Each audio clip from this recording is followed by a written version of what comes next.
Boy, the Washington Post used to be a significant paper. In fact, considered one of the top two in America next to the New York Times. And even in the first Trump administration, I mean, they had a critical slogan. They talked about how they were going to hold him to task, doing what journalists do. All of a sudden, he runs a second time. And when your owner is Jeff Bezos and Trump is threatening to charge you more for packages, you're like, I don't know. All my money is tied up at Amazon. But it's also interesting because in the last couple of days, he sold like $700 million in Amazon stock. That's neither here nor there. But the problem that I'm now speaking of is what happens when they made this decision, brought in a new CEO, bunch of people quit. Number of editors, other people say, yo, I'm out of here. Other columnists, because they could not stand really how they were kowtowing to Donald Trump. Within this news, Joe Davidson, longtime staffer of the Washington Post, one of the founders, 44 founders of the National Association of Black Journalists, he quits. He has a column that gets spiked, and it's like they changed the rules from what they used to.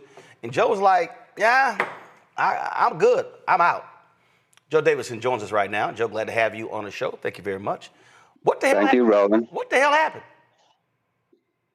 Well, I had a column that was critical of Trump. I talked about how he attacks thought, beliefs, and speech. I gave a number of examples. DEI is one example because his executive order on DEI said there should be no references to diversity, equity, and inclusion in federal agencies. So that's an attack on speech. But it goes much beyond that because the order also said that organizations and companies that get federal money, including universities, corporations, community groups, they also cannot participate in DEI.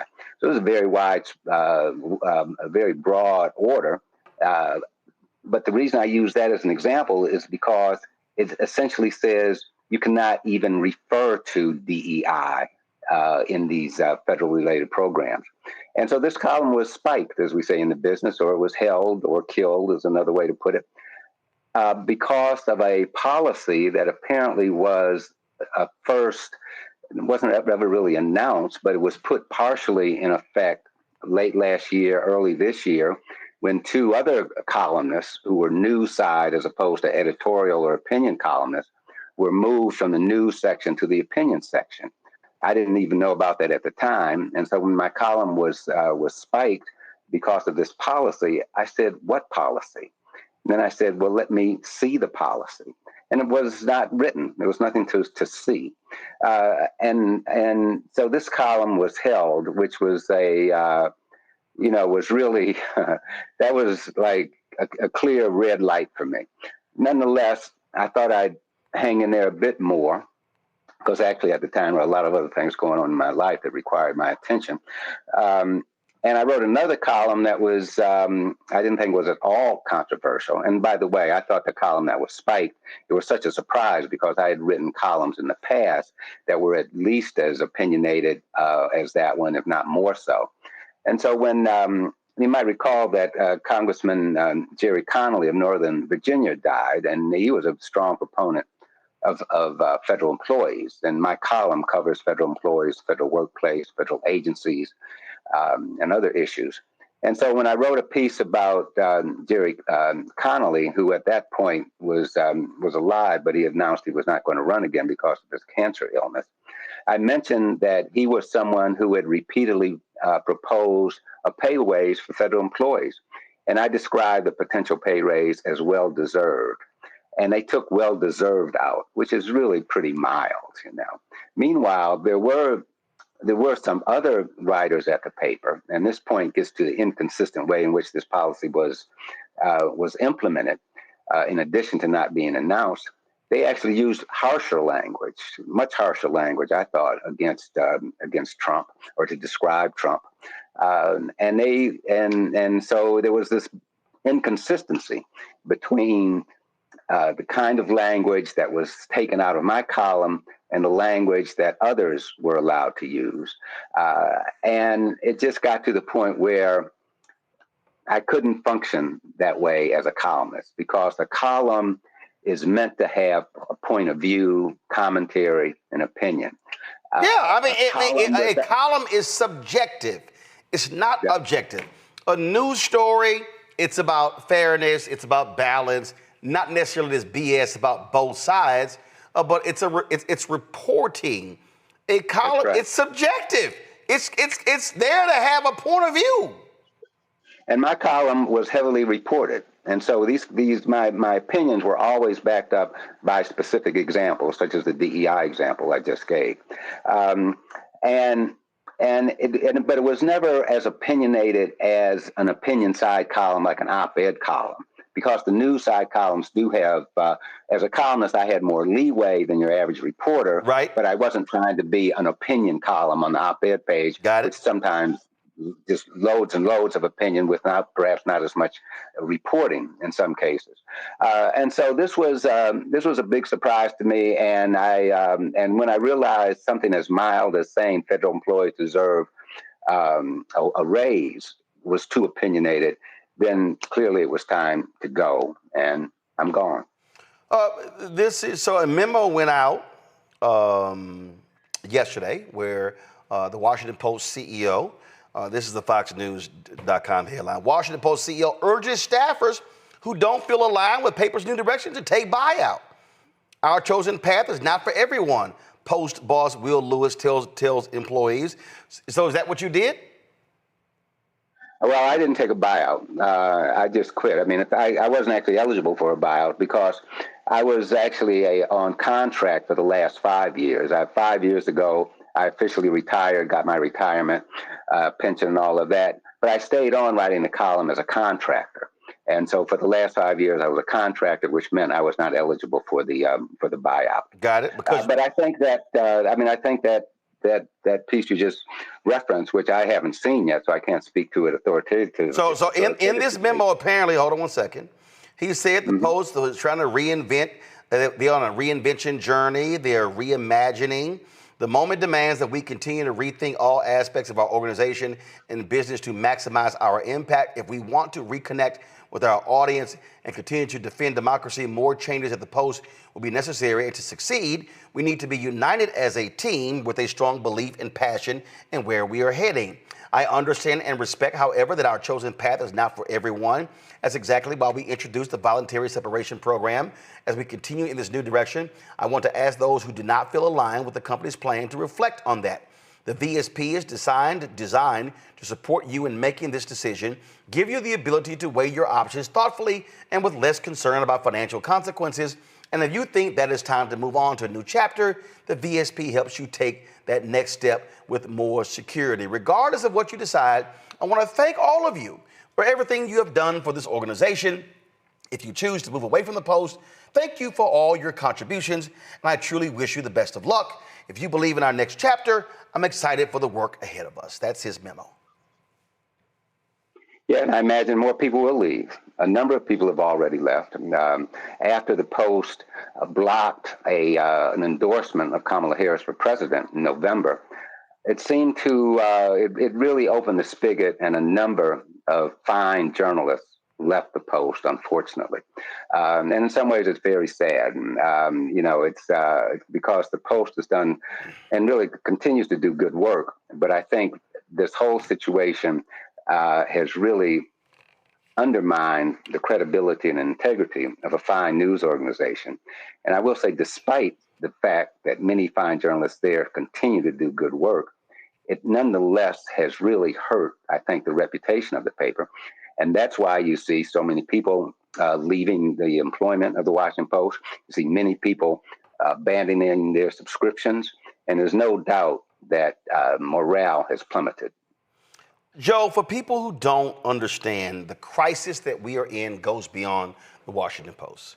We are seeing Donald Trump and MAGA have a wholesale assault on the First Amendment, on the press. You see the extortion he is engaged in. He extorted $16 million out of Paramount and using his FCC chair, Brendan Carr, saying, hell, hey, you want this $8 billion merger approved? Y'all better settle that Trump lawsuit. And they said, hey, to get $8 billion, it'll cost us $16 million. Yeah, we're good. He extorted the money out of ABC News to settle the lawsuit. He extorted, was another settlement he did. I mean, so he's sitting here doing all these actions, and he's extorting these law firms to cut deals as well because he's exacting revenge on enemies. And so what he wants to completely destroy the media, render them useless, scare them to death, make folk impotent to be able to say or do anything. And when that happens, the people lose. Well, I think that there's been a lot of dissatisfaction among journalists because of the kinds of things that have happened at ABC and CBS, for example. A number of journalists, those organizations, have spoken out. And of course, there have also been attacks on individual journalists. We certainly saw that even in the first term. Nisal Sindor, for example, among others, have been attacked personally. And I think that that's the kind of thing that is very worrying for a journalist, and should be very worrying for anybody who really believes in democracy. Because a free press and a vigorous press is absolutely necessary to hold these politicians accountable. Not just Trump, not just MAGA Republicans, but Democrats and everybody else. You need a vigorous press who is going to go after them when things are not operating properly. If there's disasters, for example, as you've discussed on this program, that have not been properly responded to by the authorities, you need a vigorous press to look into those kinds of things, no matter who is in power. And to see folks kind of journalists and journalistic organizations kind of backing away from that is very troublesome for our democracy. You work at an institution that broke the Watergate story, that aligned with the New York Times or the Pentagon Papers. Right. I would dare say in American history, the only other person who occupied the White Office that routinely despised and attacked the news media was Richard Nixon. But the thug in chief sitting in that seat right now, and that's what I call the twice impeached, criminally convicted felon, con man in chief, Donald Trump. This is different.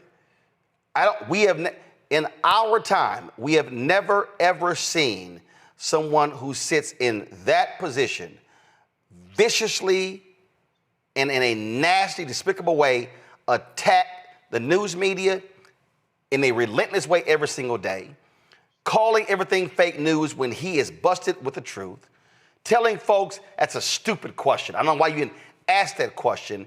It is a constant assault. We've never witnessed this from a occupant of the White House. I dare say ever. Well, I certainly can't recall another president who has done this so systematically. I was actually in the Oval Office when Donald Trump met with Cyril Ramaphosa, the president of South Africa, and he repeatedly called a NBC reporter who was trying to ask legitimate questions. That was Peter Alexander. And yeah, he goes after individuals, name calling, and now it's, of course, that there was a lot of that in the first term as well, but now it's escalated to the kinds of the kinds of tactics we've seen with ABC and CBS. So yes, it's a clear escalation on his part in terms of attacks on journalism. Questions from my panel. Greg, call you first. Greg, you're on mute. Thank you. There we go. Thank you, Roland, and thank you, Brother Davidson, for your years of work and for this decision. I'm curious.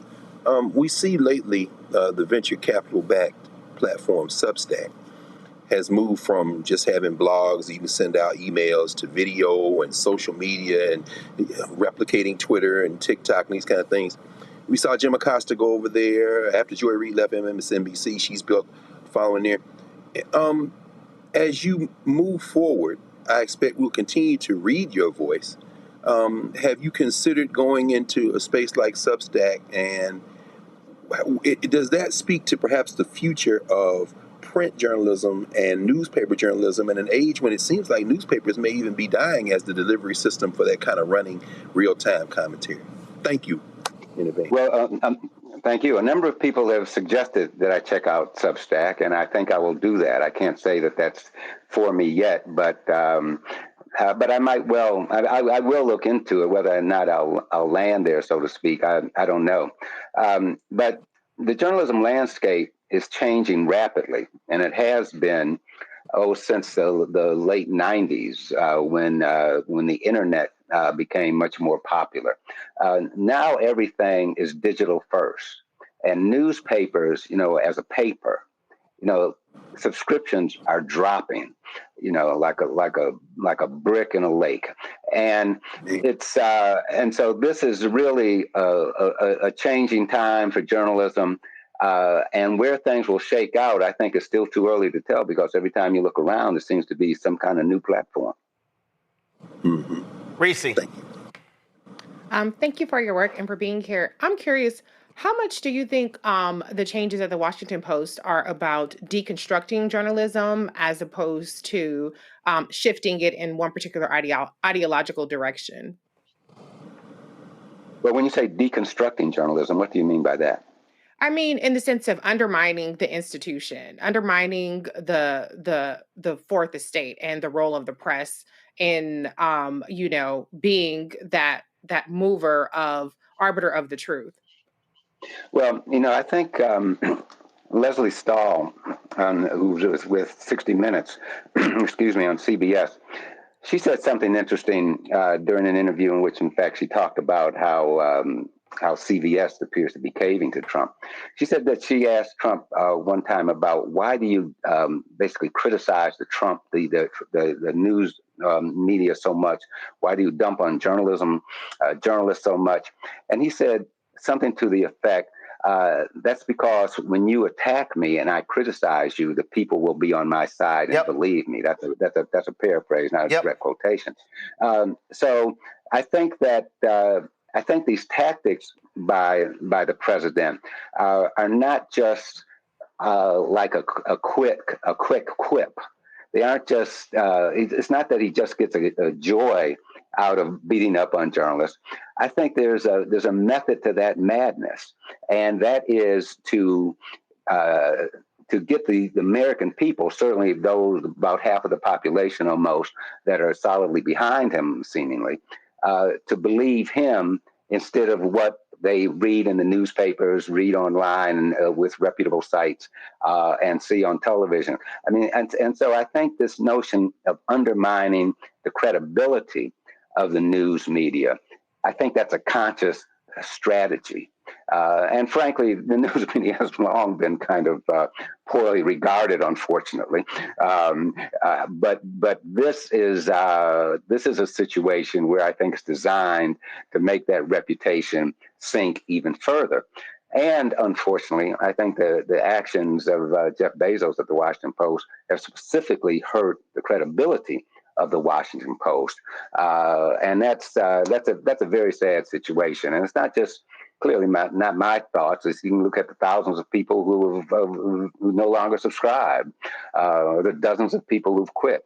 No, it's not. That's not a good situation for journalism, and therefore it's not a good situation for the American public and democracy. See, the thing, first of all, that is what he said to Leslie Stahl, and the whole deal was, and we see it playing out. They will believe me and screw all of you. So that's where fake news came from. That's where alternative facts came from as well.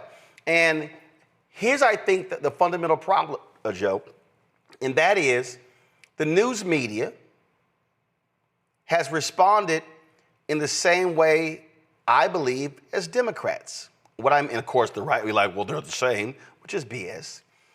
That is, they have been wholly unprepared to deal with somebody where there's no bottom, where someone who has no respect, who lies about lies, and they are, so too many of our colleagues, they are collegial with these folks.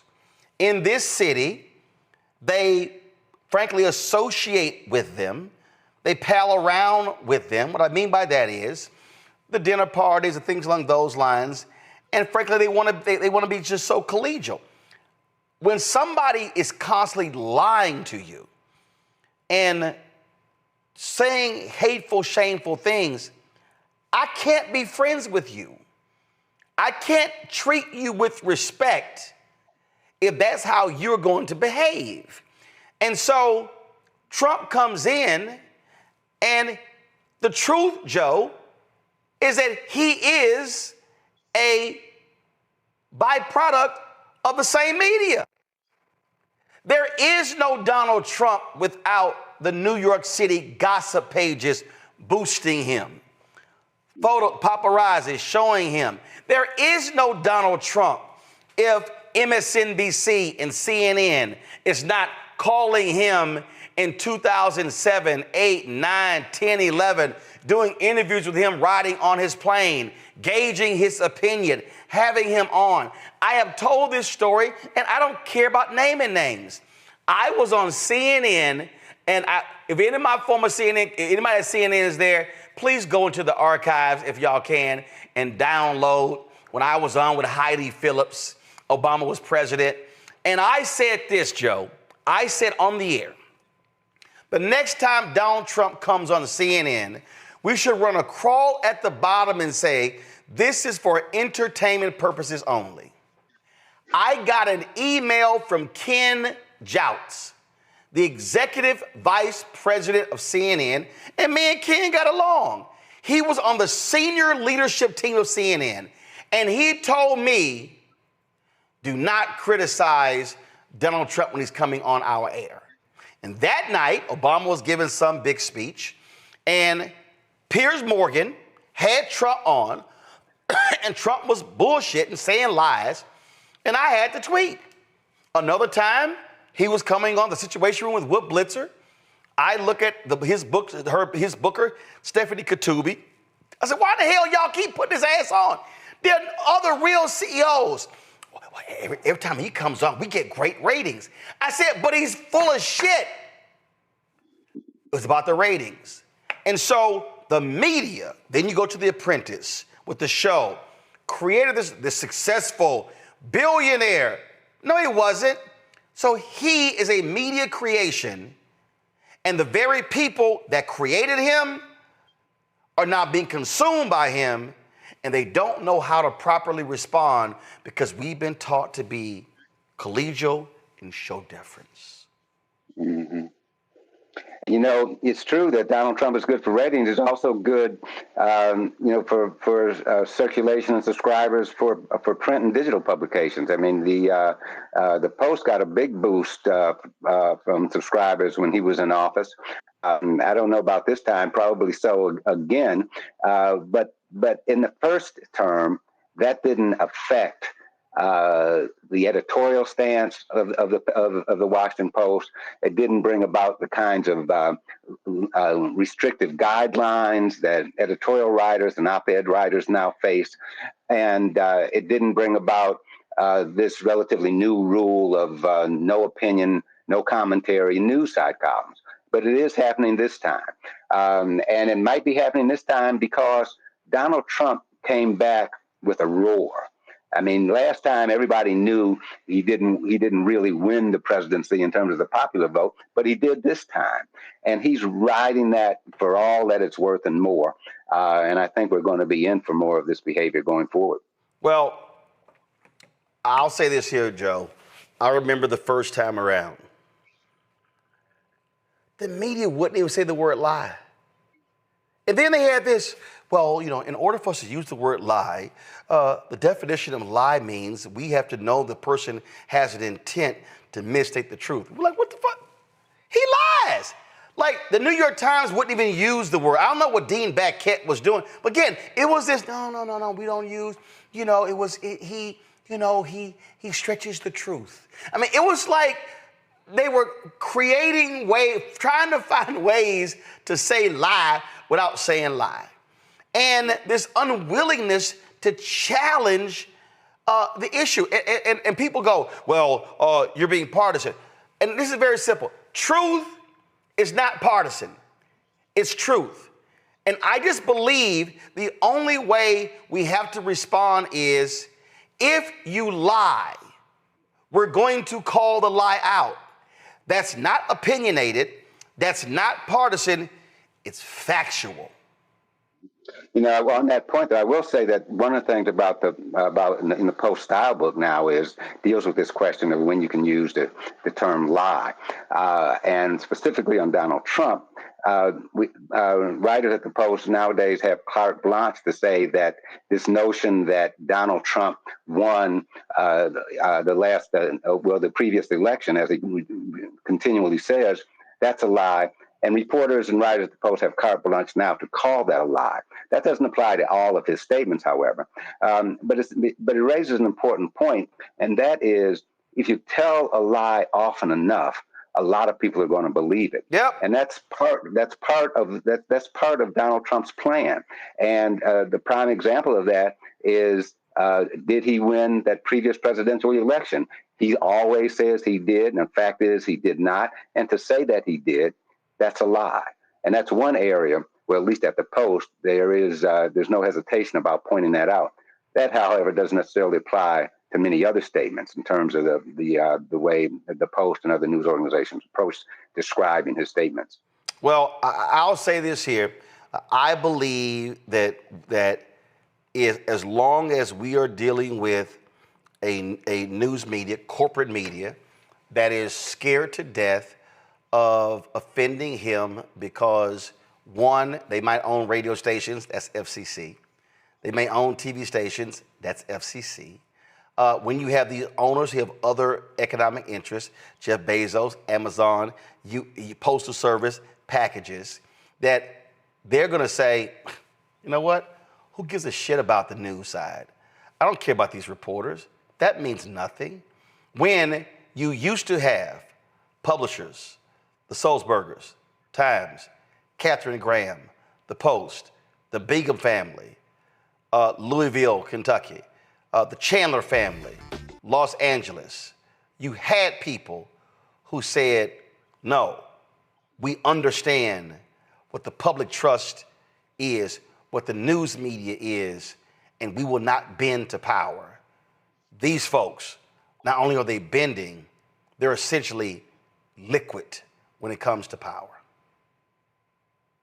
You know, that's a sad situation. It's a sad situation for democracy. It's a sad situation for journalism. Sad situation for America.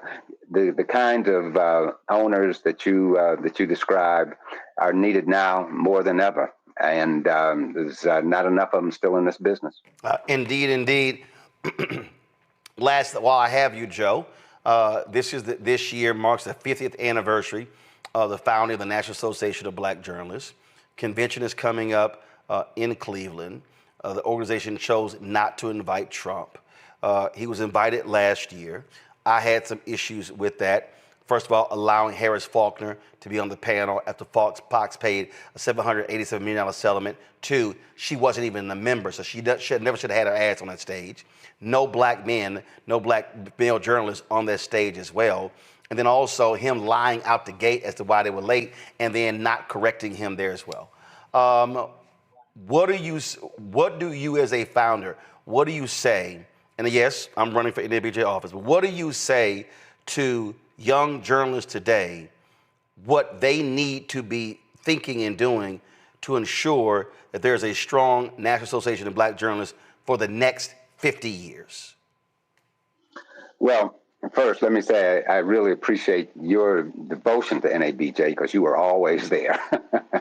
So we appreciate that. I think that young journalists coming into our business, one, they need to know the craft. They need to get their skills down so that nobody can sidestep them and give them the side eye when it comes to the level of excellence. And I think they also need to come with a consciousness. Know your history, know our community's history, know the true story behind things like DEI and white privilege. Know economics. Come well prepared, and join organizations like NABJ because together, and when we're organized, we have power, and there are things that we can do that we cannot do individually. So I would encourage them to come well prepared, come to NABJ and get mentors. There are people there who just love to be mentors. There's student projects, which you, Roland, I believe, were part of when you were one of the student representatives on the board of NABJ. It actually got denied 5 times, and when I joined the board, I actually got them to approve the funding. So yeah, I was kind of involved with that. Yes, right.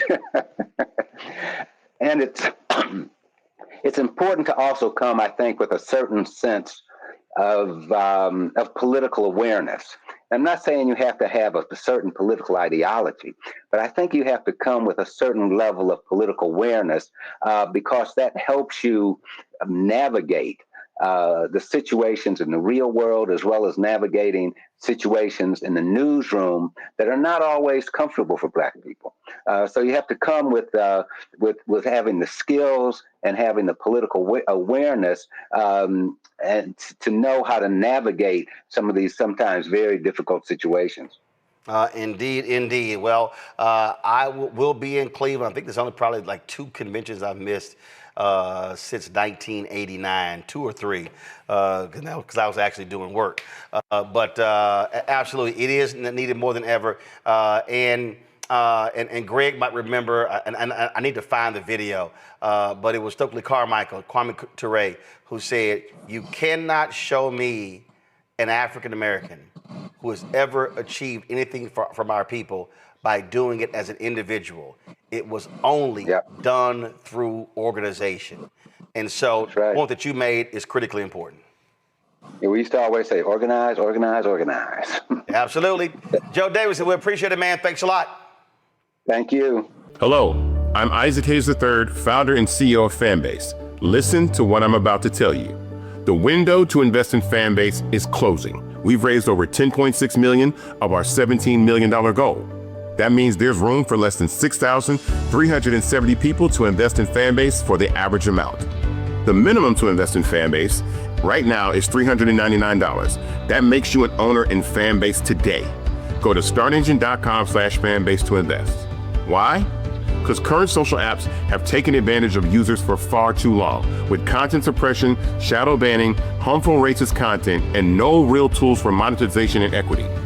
Fanbase has over 1.4 million users and counting, allowing anyone to reach all their following and monetize their content from day one.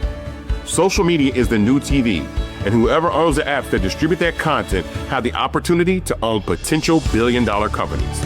While big platforms with uncertain futures are failing to serve their users, Fanbase is stepping up to fill the gap. Don't wait until it's too late.